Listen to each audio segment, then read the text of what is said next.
Welcome to the Bhoomi sparkles. Today వీడియోలో మనం unit 1కి సంబంధించిన ఫస్ట్ క్వశ్చన్ చూద్దాం. సెమిస్టర్ 5 బీఎస్సీ ఎంఎస్టీ సిఎస్లోని సెమిస్టర్ 5 స్టాటిస్టిక్స్లోని ఫస్ట్ క్వశ్చన్, ఇంపార్టెంట్ క్వశ్చన్స్లోని ఫస్ట్ క్వశ్చన్ ఇక్కడ చూద్దాం. ఇక్కడ ఏమి ఇచ్చిల్లంటే ఫస్ట్ క్వశ్చన్ ఏంటి, explain the principal steps in a sample survey. Sample సర్వేలో ఉన్న స్టెప్స్ అంటే మనకు క్వశ్చన్ ఓన్లీ ప్రిన్సిపల్ స్టెప్సే అని అడుగుతారని అనుకోవద్దు. మెయిన్ స్టెప్స్ అని అడగవచ్చు, లేకుంటే ఇంపార్టెంట్ స్టెప్స్ అని అడగవచ్చు, లేకుంటే right all the steps in a sample survey అని అడగవచ్చు. మీరు ఏం లేదు, ఒక శాంపుల్ సర్వే అండ్ స్టెప్స్ ఈ రెండు వర్డ్స్ కనిపిస్తే ఈ ఆన్సర్ మొత్తం దించేయండి. ఒకవేళ ఓన్లీ స్టెప్స్ అన్నా కూడా మీ ఆన్సర్ మొత్తం రాసేయండి. సో మనం ఆన్సర్కి వచ్చేద్దాం. సో ఫస్ట్ మనకి what is a sample survey and explain the principal steps అని కూడా అట్లా కూడా క్వశ్చన్ అయ్యచ్చు కదా, అది కూడా ఇంపార్టెంటే. అందుకని శాంపుల్ సర్వేకి సంబంధించిన డెఫినేషన్ కూడా ఇక్కడ ఇచ్చిన. సో డెఫినేషన్ చూసుకున్నట్లయితే, the term sample survey refers to the procedure of gathering information from the elements that forms a sample. అంటే శాంపుల్ సర్వే అంటే ఏంటిదంటే ప్రొసీజర్ అంటే ప్రాసెస్ కదా. ప్రొసీజర్ అంటే ఒక మనం విషయాన్ని ఎలా గ్యాదర్ చేసుకుంటాం అనేది ఒక ప్రాసెస్. అది ఆ వే ఆఫ్ మనది ప్రాసెస్ ఉంటుంది కదా, దాన్ని మనం ప్రొసీజర్ అంటాం. ఇన్ఫర్మేషన్ని గ్యాదర్ చేసుకునేది, ఇప్పుడు మనం ఒక పాపులేషన్ ఉందనుకో, అక్కడ మనం శాంపుల్ని సెలెక్ట్ చేసుకుంటాం కదా. పాపులేషన్స్లో ఉన్న పీపుల్ అంటే పాపులేషన్స్ అంటే ఎవరు, మనుషులే కదా. ఎలిమెంట్స్ అంటే మనుషుల నుంచి వెళ్ళి ఇన్ఫర్మేషన్ మనం ఏ విధంగా ఏ ప్రాసెస్ల ద్వారా కలెక్ట్ చేసుకుంటున్నామో, గ్యాదర్ చేసుకుంటున్నామో ఆ సర్వేనే మనం శాంపుల్ సర్వే అంటాం. మళ్ళీ ఒకసారి చూడండి, the term sample survey refers to the procedure of gathering ఇన్ఫర్మేషన్ని గ్యాదర్ చేసుకునే procedure from the elements that forms a sample. A elements అయితే శాంపుల్ ఫామ్ అవుతాయి, పాపులేషన్ కదా. సో మన ప్రాసెస్ని ఇన్ఫర్మేషన్ని గ్యాదర్ చేసుకునే ప్రొసీజర్ని మనం శాంపుల్ సర్వే అని అంటాం. సో మనకు ఆ శాంపుల్ సర్వేలో ఎన్ని స్టెప్స్ ఉన్నాయి, ఇన్ఫర్మేషన్ని గ్యాదర్ చేసుకోవడానికి ఎన్ని స్టెప్స్ ఉన్నాయని ఇక్కడ చూద్దాం. Principal steps in a sample survey, the planning and execution of the sample survey following these steps. మనం ఒక ఇన్ఫర్మేషన్ గ్యాదర్ చేసుకోవాలనుకున్నాం, కలెక్ట్ చేసుకోవాలనుకున్నాం, అప్పుడు ఒక ప్లానింగ్ అనేది ఉంటుంది కదా. సో మనం ఈ స్టెప్స్ ఇలా వేద్దాం, ఇక్కడ వేద్దాం, ఈ టైంలో వేద్దాం అని ప్లానింగ్ ఉంటుంది. ఎవరి ద్వారా వేద్దాం, ఎట్లా చేద్దాం అని ఎగ్జిక్యూషన్ ప్లానింగ్ అనేది ఉంటుంది కదా. మనం రియల్ లైఫ్లో కూడా ఏదైనా పని చేసినప్పుడు దానికి ప్లానింగ్ అండ్ ఎగ్జిక్యూషన్ ఉంటుంది కదా.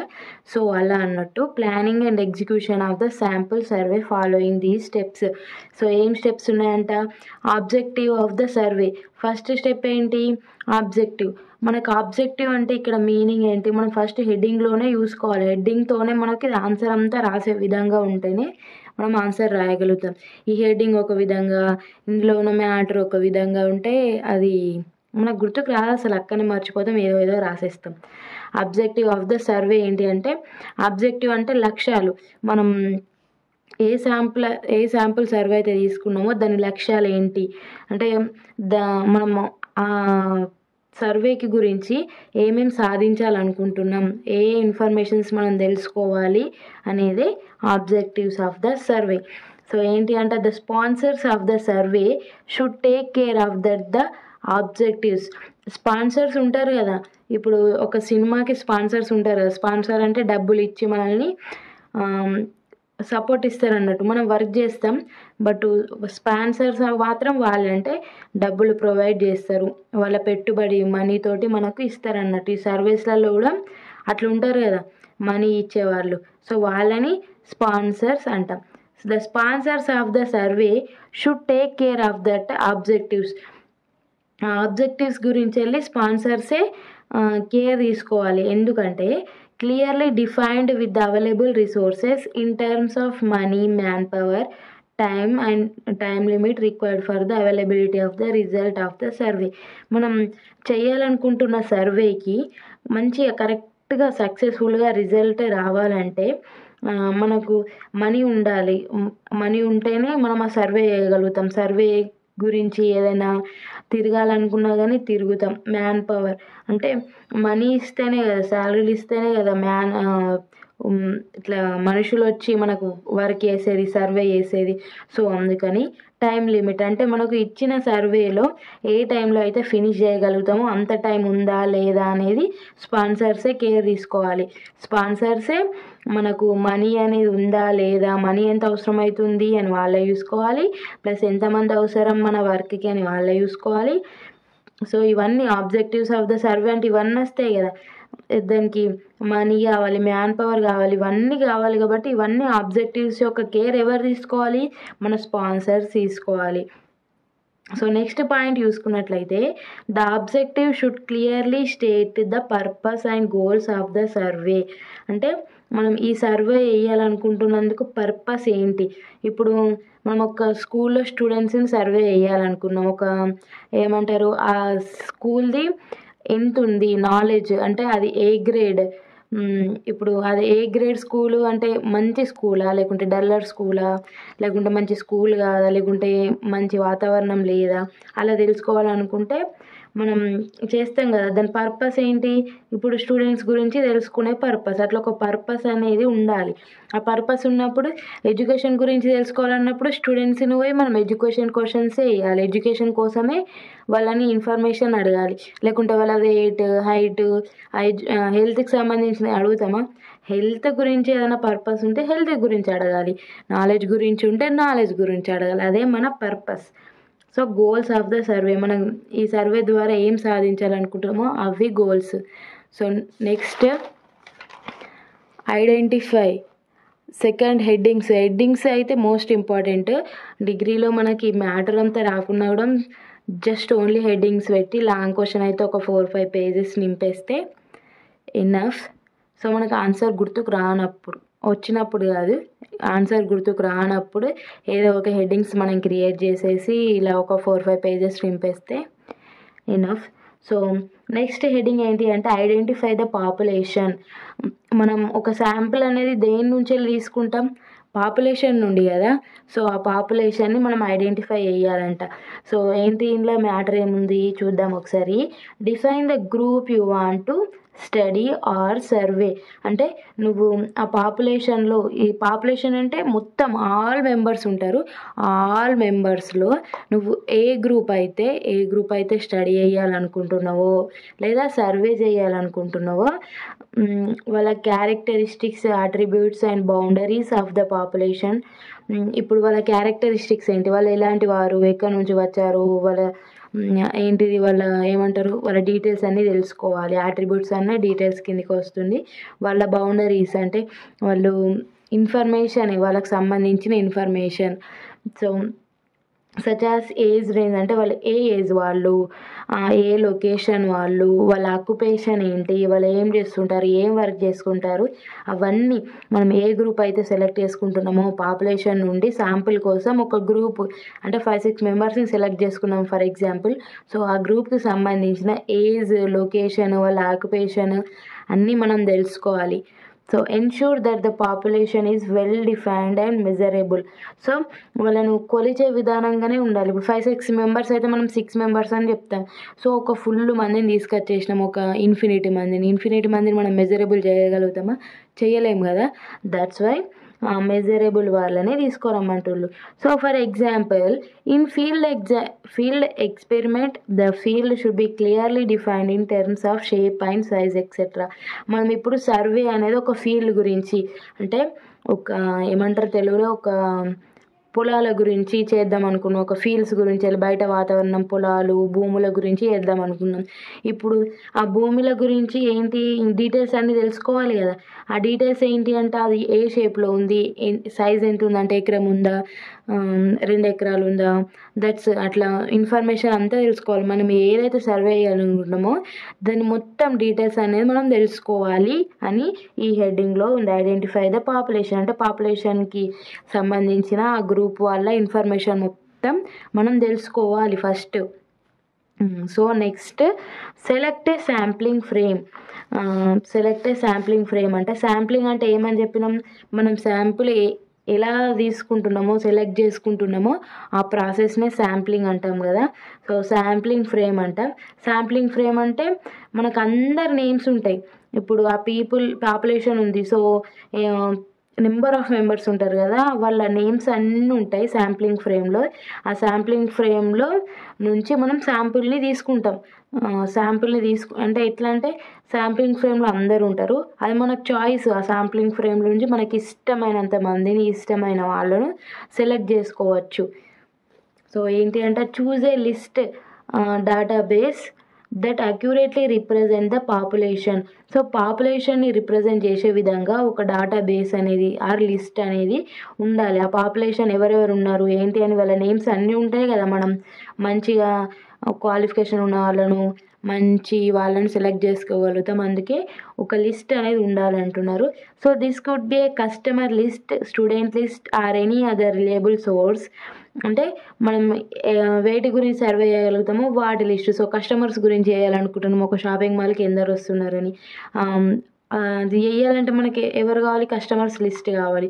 సో ఒక స్కూల్లో వేయాలనుకుంటున్నాం, ఆ స్కూల్లో వేయాలనుకుంటే స్టూడెంట్ లిస్ట్ కావాలి. So any other reliable source, మనం ఏవి వేయాలనుకుంటే వాటి గురించి ఒక లిస్ట్ అనేది ఉండాలి. శాంప్లింగ్ ఫ్రేమ్ కోసం ఒక లిస్ట్ అనేది ఉండాలి. ensure that the sampling frame is up to date, free from errors. So అది అప్డేట్గా ఉండాలి. అయితే ఎప్పుడో సంవత్సరం కింద ఇన్ఫర్మేషన్ ఇచ్చి ఇప్పుడు ఆ శాంప్లింగ్ ఫ్రేమ్లో నుంచి వెళ్ళి శాంపుల్ని సెలెక్ట్ చేసుకోమనడం అది తప్పు కదా. సో అప్డేట్గా ఇన్ఫర్మేషన్ ఉంటేనే మనము మంచి వాళ్ళను సెలెక్ట్ చేసుకోగలుగుతాం, మంచి స్టూడెంట్స్ని సెలెక్ట్ చేసుకోగలుగుతాం. సో అప్డేట్గా ఉండాలి ఇన్ఫర్మేషన్, మనం డే టు డే ఇంప్రూవ్ అవుతాం కదా.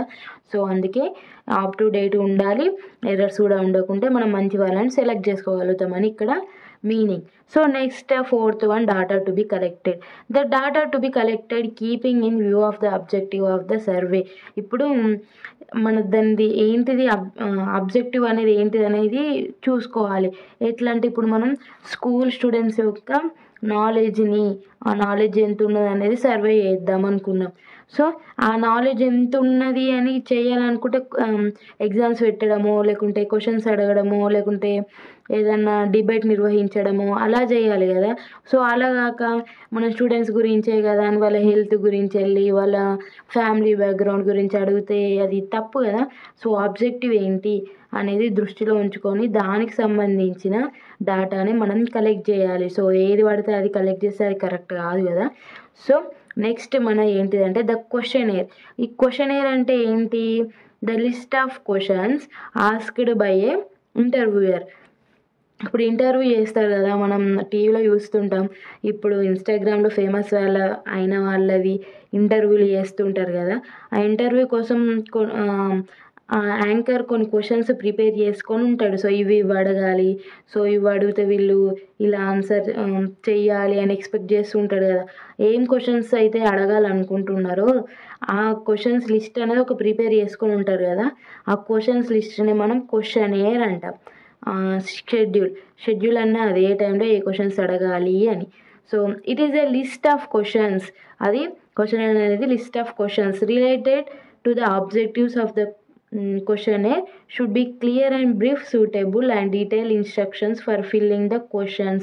అంటే మనం సర్వే చేయడానికి ఇప్పుడు శాంపుల్గా మనం ఒక 5-6 స్టూడెంట్స్ని సెలెక్ట్ చేసుకున్నాం అనుకో, ఆ 5-6 స్టూడెంట్స్ని మనం ఏమని క్వశ్చన్స్ వేయాలి అని మనం క్వశ్చనేర్ ఫస్టే రెడీ చేసుకొని ఉంచుకోవాలి. మంచి మంచి క్వశ్చన్స్ రెడీ చేసుకొని ఉంచుకుంటే మనం మంచిగా అడగగలుగుతాం. లేకుంటే అడగగలుగుతామా, అడగలేము కదా.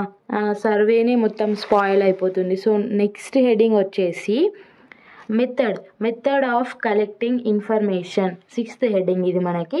Commonly used methods for data. ఏ మెథడ్స్ యూజ్ చేస్తారంటే ఆ కలెక్టింగ్ ఇన్ఫర్మేషన్కి. First one is the interview method, second one is a mailed questionnaire. ఇక్కడ మీకు హెడ్డింగ్లో అర్థమవుతుంది.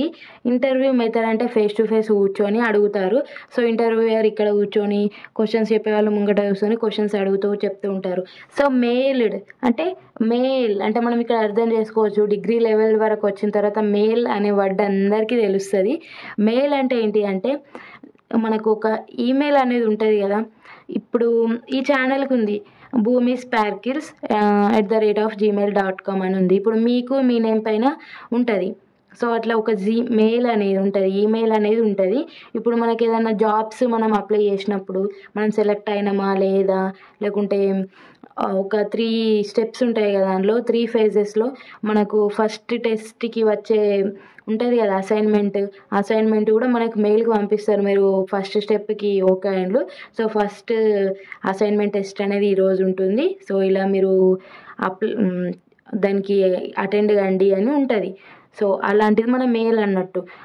క్వశ్చనేర్ అనేది లిస్ట్ ఆఫ్ క్వశ్చన్స్ అనేది మనకు మెయిల్ పెడతారు వాళ్ళు. మనం మెయిల్లో చూసుకొని వాటికి ఆన్సర్స్ ఫిల్అప్ చేసి టైం టు టైం అటు మళ్ళీ మెయిల్ రిటర్న్ కొట్టేసేయాలి. సో అదన్నట్టు మనం వాట్సాప్లో మెసేజ్ వాళ్ళు పంపితే మనం నెక్స్ట్ రిప్లై ఎలా ఇస్తామో మెయిల్ కూడా అంతే. మెయిల్ ప్రొఫెషనల్ కోసం, జాబ్స్ కోసం అలా యూజ్ చేస్తూ ఉంటారు. సో ఫస్ట్ వన్ ఏంటి అంటే interview method. So in this method the investigator house to house and interview the individuals personally. అంటే investigators go on to house అంటే వీళ్ళు వెళ్తారు, ఒక్కొక్క హౌస్కి పోయి వాళ్ళు ఇన్ఫర్మేషన్స్ని అడుగుతారు. సో ఒక్కొక్క మనిషిని పర్సనలీగా. సో ఇప్పుడు గ్రూప్గా అడిగితే ఏమనుకుంటారు కొందరు, వాళ్ళే చెప్తారులే, వీళ్ళే చెప్తారులే, ఇతను చెప్తున్నాడు కదా అని వాళ్ళ దగ్గర ఇన్ఫర్మేషన్ని బయటకు పంపారు. సో మనం పర్సనలీ అడిగినామనుకో, మనం క్వశ్చన్స్ అడుగుతున్న కొద్దీ మెల్లగా ఇన్ఫర్మేషన్ అనేది వాళ్ళు దాచాలనుకున్నా కానీ దాగదు, సో బయటకు వచ్చేస్తుంది. సో అది అనేది మన interview method. Interviewer ask the questions one by one and fills up the schedule on the basis of the information supplied by the individuals. Interview method అనేది మనకు ప్లస్ పాయింట్ అనేది, ఒకవేళ మెరిట్స్ డిమెరిట్స్ కూడా interview మెథడ్కి సంబంధించి అడుగుతాడు. అది second సెమిస్టర్లో ఉంటుంది. ఇంటర్వ్యూ మెథడ్కి మెరిట్స్ ఏంటి, డిమెరిట్స్ ఏంటి, మెయిల్డ్ క్వశ్చనర్ మెథడ్కి మెరిట్స్ ఏంటి, డిమెరిట్స్ ఏంటి అని అడుగుతారు. సో ఇంటర్వ్యూ మెథడ్కి ఏంటి అంటే ఇంటర్వ్యూయరే వాళ్ళ దగ్గరికి పోయి క్వశ్చన్స్ అడిగి వాళ్ళు ఏది ఆన్సర్ చేస్తే అది ఆన్సర్ని రాసుకుంటాడు.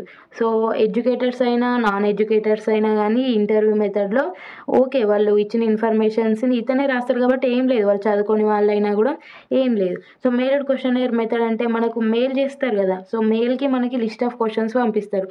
సో ఎడ్యుకేటర్స్ అయితే ఫిల్అప్ చేసి నెక్స్ట్ ఈమెయిల్ని రిటర్న్ పంపించేస్తారు. సో చదువుకొని వాళ్ళైతే అది ఫెయిలే కదా అక్కడ. సో ఇది మెరిట్స్ డిమెరిట్స్ కూడా ఒకవేళ అడిగితే రాయండి, సో అడగకపోతే ఏం ప్రాబ్లం లేదు. సెకండ్ సెమిస్టర్లో అయితే అది ఇంపార్టెంట్ క్వశ్చన్గా ఉంది. సో సెవెంత్ది non respondence. Quite often due to practical difficulties the data cannot be collected for all the sample units. For example, the selected respondents may not be available at his place. When goes there, he may fail or refuse to give certain information when contacted.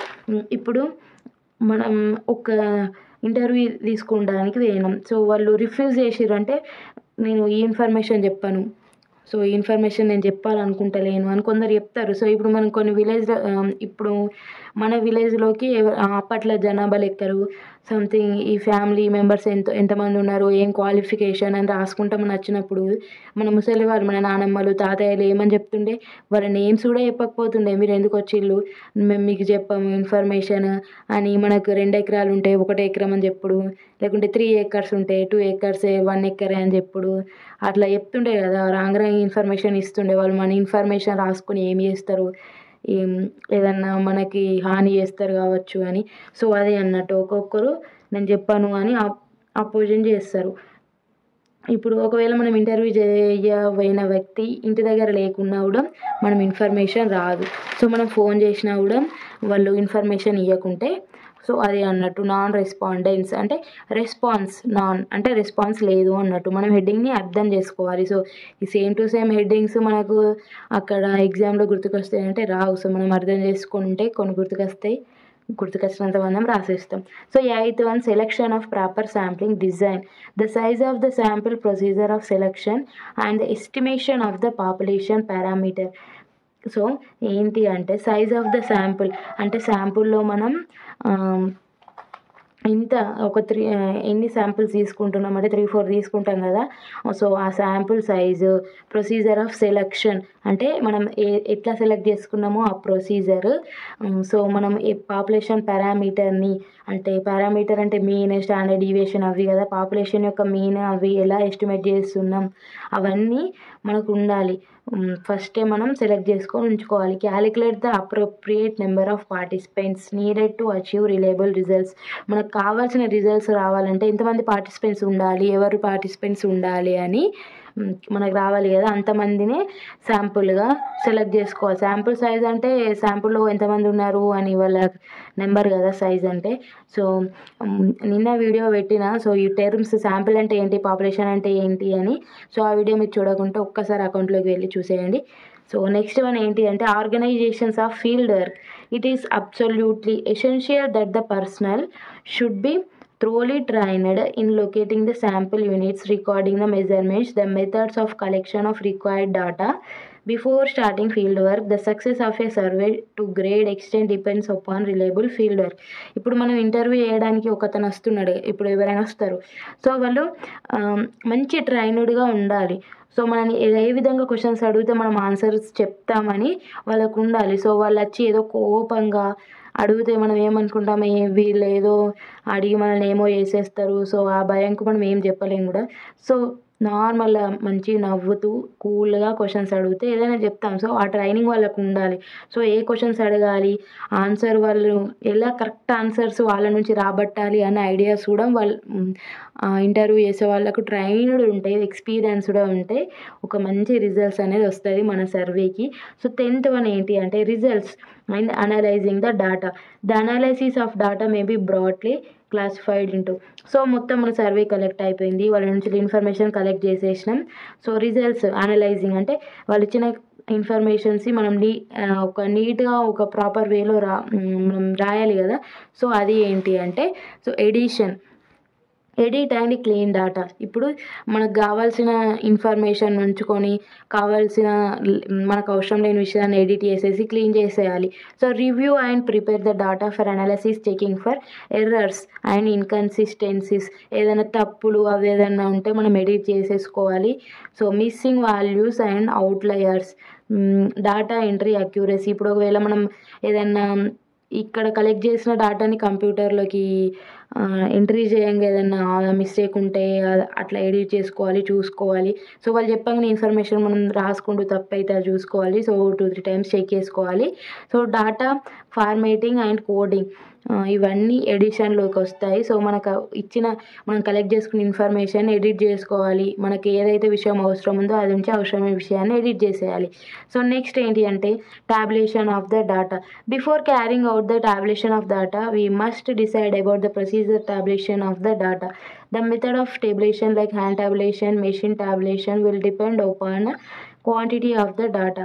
So మనకి వచ్చిన information ఒక టేబుల్గా ready చేసుకోవాలి కదా, ఒక టేబుల్గా నీట్గా దేని box దానికి.